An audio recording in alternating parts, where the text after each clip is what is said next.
Hi everyone, it's Angela, and today we're going to start a new module, Korean Culture 1. And in this unit particularly, we're going to look at Confucianism and how it affects hierarchy in Korean society. So the objective of today's unit is to learn about the short history of Korea and also Confucianism, the philosophy behind it, and also how it affects our hierarchy as well as Korean culture. Let's start. So, the short history is that we have more than 500,000 years of history, guys. So, if you're a history buff or if you like, old artifacts, this is the place to be. And so, we have a lot of old palaces, temples that you can explore as well as museums. So, I hope you have a lot of fun once you get here. Well, also afterwards, yes, we were colonized by Japan for almost 30 years. Very sad. And then afterwards, the first republic, we got our independence, and then our first republic was established in 1948.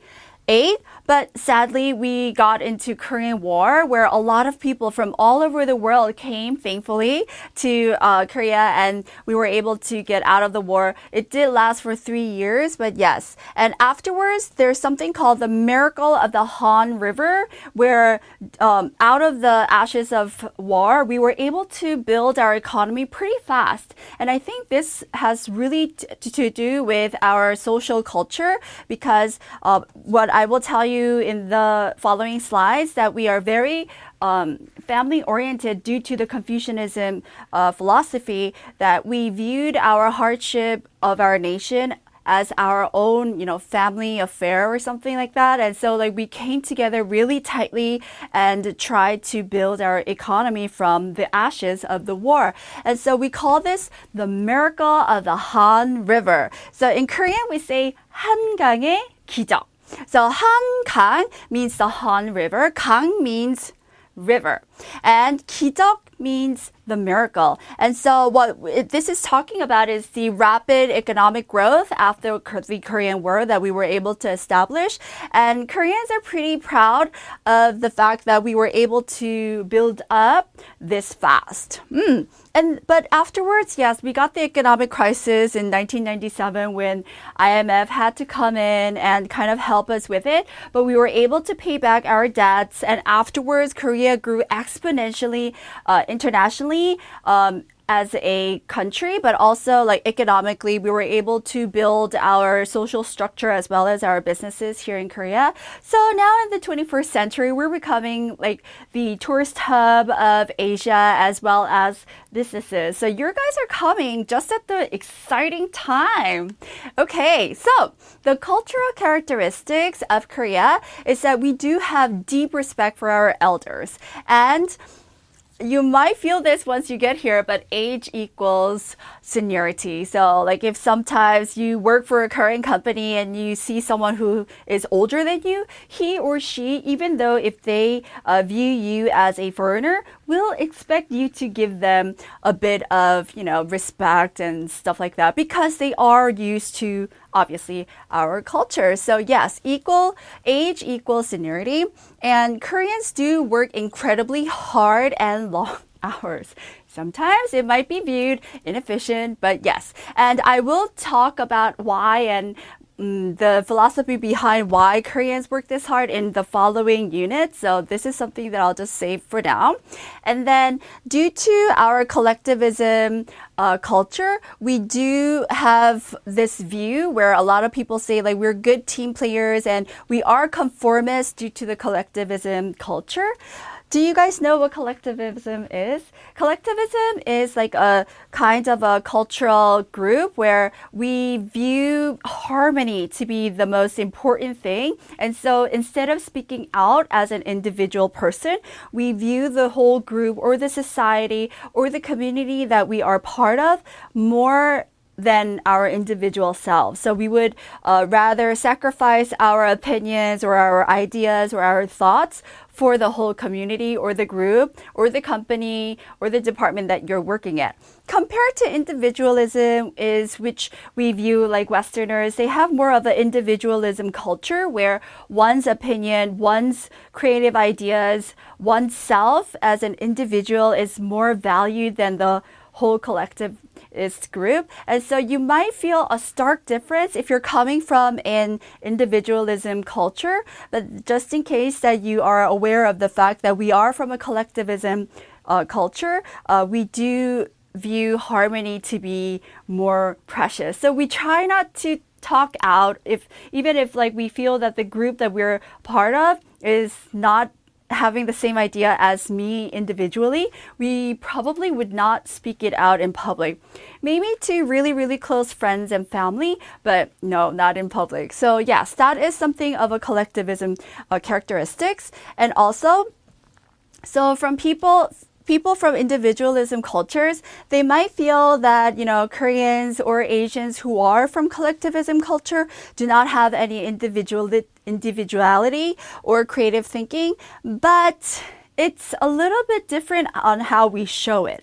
And so you might need some patience, and you do need to come and understand our culture in order to really know what's going on.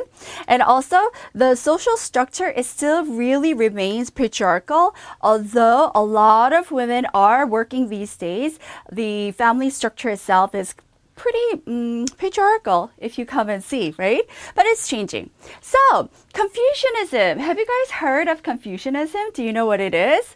It was birthed in China, and the Confucianism philosophy is based on these 4 major virtues, which is sincerity, benevolence, filial piety, and propriety. And so just so that you get a vague sense of what these 4 virtues are, I'm going to explain them to you. So, sincerity. Sincerity stresses importance of being faithful to one's commitments and promises to the group that they are part of.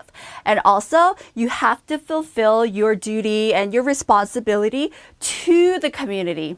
For example, if you are part of a big family and you are the firstborn, then you do have to commit to the fact that you take on the family name and also like do something called 제사, which I will talk about in a little while. But so sincerity goes in that, like you have to do what your role is supposed to do. And it might be a little bit hard to understand what that is, but this is where it comes from. And also benevolence, which means you always have to think of the whole harmony of the group instead of your individual needs and whatever you want to do. So you always have to think of the benefits and the welfare of the community and the group that you are part of. And so that comes from the benevolence virtue. And then third, filial piety, which means all children must be deferent to their elders. They must respect their elders with no reasons attached. And so, yeah, children, they must obey their elders and love and respect their parents and elders. But as you know, like it does change nowadays. It did change, but just so that you get an understanding of what Confucianism is, like this is originally what was really, really really focused on when, like even in the Joseon dynasty or still even now, like a lot of the Koreans, even though they are living in the 21st century, this is something that is expected from you. Yes. And also, filial piety also wants you to seek life that brings happiness, comfort, and a good reputation to your parents. And this also comes from collectivism mindset because, like when I am representing myself in society, it's just not me that I'm representing. It's my family, it's my ancestors, it's my Lee name. And so yes, a lot of this is really ingrained inside of a lot of Koreans that they probably won't be even able to explain why they're acting the certain way or why they're thinking in a certain way. But yes, this kind of virtue is really, really ingrained in all of us. And so we try to bring happiness to our parents by trying to achieve high marks in school or going to what they deem to be good schools or good universities or good companies to work at. And so this is something that comes from the Confucianism culture. Also, propriety is the obligation to diligently conduct oneself according to a certain set of rules that are deemed by society as a whole. And so we have to follow this in order to be accepted in our culture. And so we do have these 4 virtues that are really, really set in our mindset and the society as a whole. But just in case that you don't know what Confucianism is, this is a very brief and compact explanation of what it is. And so Confucianism has a very stark hierarchy system where it's based on age, gender, and position in the workplace. And so as I mentioned before, once you start to work here, you do have to show certain different forms or certain attitudes towards people who have seniority to you or who are elders or older than you. And so, yeah, it's a little bit different from the Western culture where you do have to earn your respect, right? But here in Korea and a lot of the Asian cultures, respect is a given if you're older or if you have seniority or things like that. So this is something you must be mindful when you are working for Korean corporates. But I would like to say that it does depend on what industry you're working in and also who you're working with. What I'm telling you now is something that is just a general aspect of our society, but it may change according to the individual and what kind of industry you work at.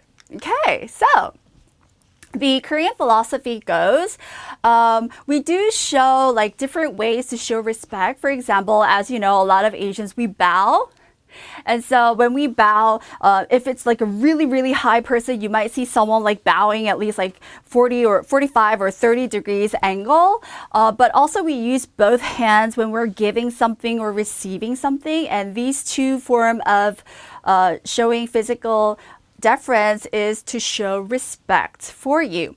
And also, sometimes people will come up to you and ask you your age or marital status. It's not because they want to pry into your private life, but it's because due to the way that I explained previously, like hierarchy is according to your age and your social status in your company and whatnot. They want to know because they don't want to offend you if, for example, older than someone, then they don't want to offend you by being too friendly, like using a too casual form of tone, but they want to use the deferent form. I know in English, we don't have the deferent form, but in Korean we do. And so that really does melt into and seep into how we interact with Western culture too. And so that's why they're asking you, especially like if you're married, then they also do want to be careful towards, whatever they, act towards you and things like that. So yeah, it's due to the polite, deferent language in the hierarchical system. And also they do want to find some common ground with you. Like for example, if you're the same age as someone, then they feel kind of like, oh, we have some similarities. And coming from a collectivist culture, that kind of like gives Koreans or, Asians kind of like a common ground where, oh, so we have something relatable, things like that. So yeah, some people might ask you. If you don't want to answer, you can just say, oh, it's very private. It's kind of like unpolite, not polite to ask. But yes, you will find a lot of Koreans coming up to you and asking you like, oh, how old are you? I've had it done to me many times. And I just like smudge, oh, it's none of your business. But yes, you will find a lot of Koreans doing this to you. Okay. Also in Korea, we do emphasize hierarchy, and it is shown in many, many ways in society. For example, when you are working for a Korean conglomerate company or any Korean people, you will kind of see the hierarchy and the way that people treat people with seniority a little bit with a different way. And so it has a very top-down leadership style. And so if you have, for example, more experience in your field, they will show you more respect and will be more deferent towards you. But yes, due to this, we rarely ask our seniors why they do this or why we have to do this in a certain way. And so sometimes even if you ask them, like, why do we have to do this? They would be like, oh, just because, the seniors told us to. And this might be a little bit of a shock to you, but there are a lot of variety of ways that you will see this in Korean culture. Yes. And also, But on the other hand, in Western philosophy, you have the deductive reasoning way. And so you might feel a little bit oppressed or, oh, why are they like this? When you don't have any understanding of where we're coming from. And for example, like the Westerns, like you value independence or confidence or your own individual opinion and creativity. Whereas, Koreans would say like, oh, this is because everybody wants this to be, or everybody is going with the flow, and so that's why I'm just doing it. And so there might be a stark difference on how you think and how the Koreans and the Asians think. And also, like, you'll be more used to, for example, the Westerners are used to like the how and asking the why questions in order to really have an understanding of what's going on. But if you ask Asians or Koreans, oh, why, how, they'll just say, well, it's just the way. So there may be a big difference in how you think and function in society, but it's really, for Asians, it's really, really deeply rooted in the Confucianist culture, philosophy, especially Korean. So yes, that is where we're coming from. So if you come here and see the societal characteristics, we do stress importance of family. When I say we stress importance of family, it means like, when we are working in a company, we also just bring that kind of mentality to the company. And so we feel that our coworkers are our extended family members. And sometimes we spend more time with our family members than with our actual family. So from a Westerner's point of view, you might think, oh, this is not really like family oriented. It's not really importance of family when you are spending more time with your colleagues than your, actual family. But yeah, I think we have a different feel or a definition for family when it comes to family. And so we do respect all traditions and responsibility that's been passed down from our ancient culture. And as I said before, we do have the mentality that we do have to go on and take on the ancestral ceremonies, for example. Like it's called 제사. 제사 is like paying homage to our ancestors by doing certain ceremonial things and preparing foods for our dead ancestors. I don't know. Nowadays, it's changing a lot because a lot of the younger generations are all working and they really don't want to be, it's very ceremonial. It takes a long time to prepare all these food and stuff. So a lot of them may not really agree with this, but we still do have this ceremony, which is called 제사. And also, we as a social society, we are based on a very strong personal network and close relationships. So for example, getting to know people is more important than, getting the business deal done. So sometimes, and I will explain this, I did explain this, but remember I talked about the company outings and stuff like that? Yes. So we do value knowing the person more than the task at hand. And so that's why it takes such a long time to do, the actual business. But yes. And yes, sometimes like when you actually get into our social society and you sometimes feel like the older generation might, treat you as if like you're their grandson or son or daughter. It all comes from the importance of family. And we just view society as family as well, extended member of our families. And so the Korean employees seldom resist drawing a boundary between their work and home life in a way. And so I did explain all about this in our first module. So I think you already have an understanding of what that is. Also, we do emphasize respect and honor on a higher status. So if you're the boss or if you have more age, like if you're older than us, then yes, we will show a certain form of respecting you and things like that. Yeah, so as I said before, like you will bow lower to people of a higher status, especially in the company setting.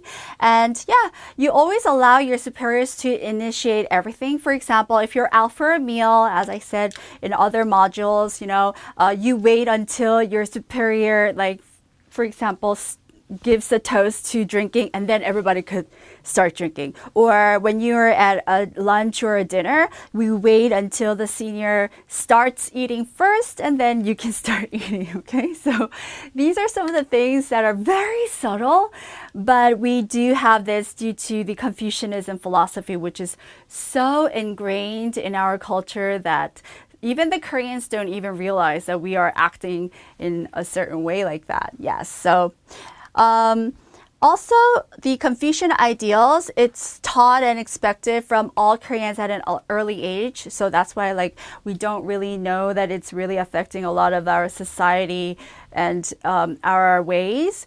And the men are usually the head of the household. The women's role used to be, caring for the children. But as I said before, a lot of that is changing because a lot of women are in the workforce. And also, you might see a lot of grandparents still taking care of their grandchildren or, sometimes supporting their own children even if they are married. And it's all due to our societal characteristics where we view family first and we do cherish our network of, family. And so this might be something, of a difference that you might see.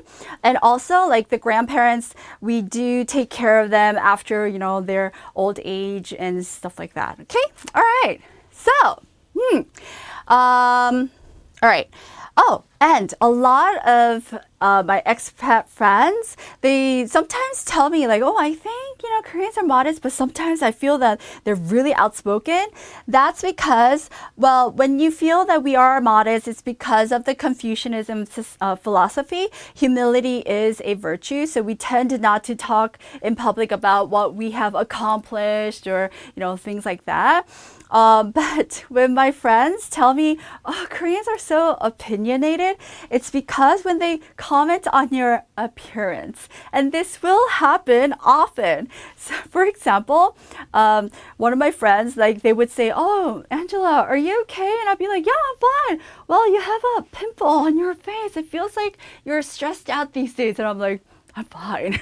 Or sometimes, even my students will come up to me and say, oh, Angela, you seem to have gained weight. And I'm like, okay, thank you. Ooh.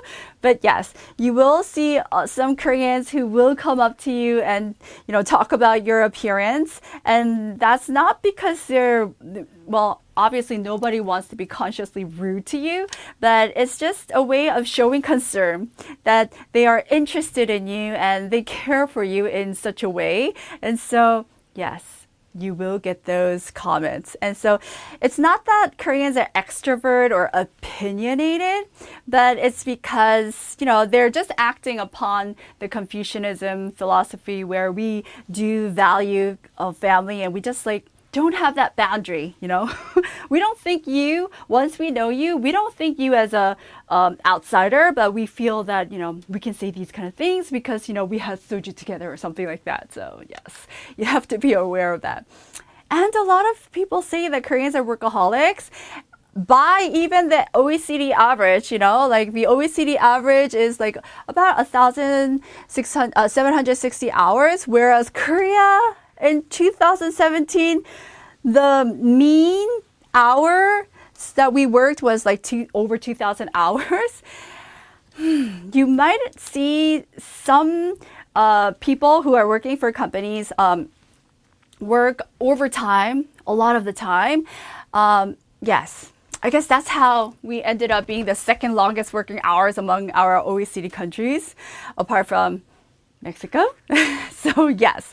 And I think this is due to, as I said in previous modules and stuff like that, it's because we view our company and our colleagues and our boss as our extended family members. So we tend not to, for example, leave before our seniors leave, or we still wait for others to finish their work and stuff like that. It's changing though. It's really changing. So this is something that you could be aware of.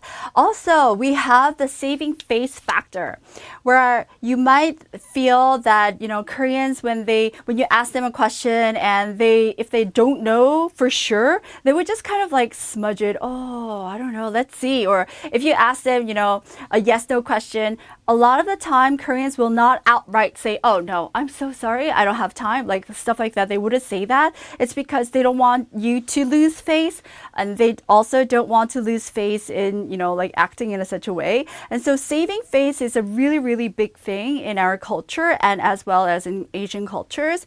And so from a collectivist perspective, blundering in public, for example, like showing people that you don't know a certain answer would be a big, losing face. And so you might see some people not admitting their mistakes or, not admitting that they don't know anything or something in public. And that's because of the saving face, culture. Yes. So, if you keep wanting to maintain the lifestyle that you had originally in your home country and kind of feel alienated from our culture, then you might have some hard time getting along here in Korea. But as I say all the time, please try to enjoy. And once you have an open mind and a flexible mind, just observe and just think, oh, okay, so this is how, Koreans are. But it comes from a really, really deeply ingrained Confucianist philosophy that we don't even know that it's that deeply ingrained. So, yes. So, some of the tips that I would also like to depart you with is try to use both hands all the time. Like when you're receiving something, especially like when you're giving someone money or when you're receiving money, try to do it with both hands. And so business cards or anything of importance, always two hands. And I would like to talk about 아줌마. Have you heard of 아줌마? So the 아줌마, we have three genders in Korea. We have the female, male, and the 아줌마 gender. So 아줌마 are older Korean women, and sometimes they will elbow and jostle past you just to get into that small space or the seat that's empty. You will never be able to win 아줌마, so just let her have the seat. Normally they have really, really curly hair, and you will be able to spot 아줌mas really, really quickly once you get to know what type of 아줌mas there are. And so this is something that you might be, oh, okay, there is 아줌마 there. And sometimes they will yell at you for not, doing your recycling correctly and stuff like that. So there's something called 아줌마 here. And also the 빨리빨리 culture. Yes, 빨리빨리 means fast, fast.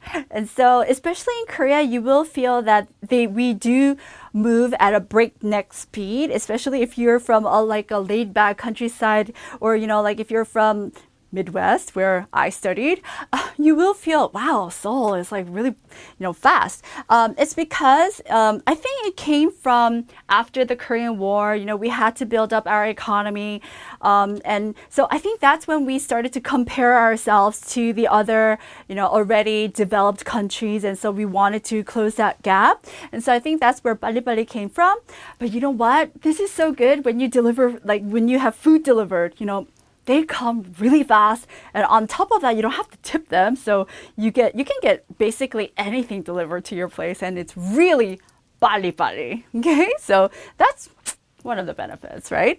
And don't write someone's name in red ink. It means we only write in red, especially names in red ink, if that person is dead. So yes, unless you want to be mistaken, please do not write someone's name in red.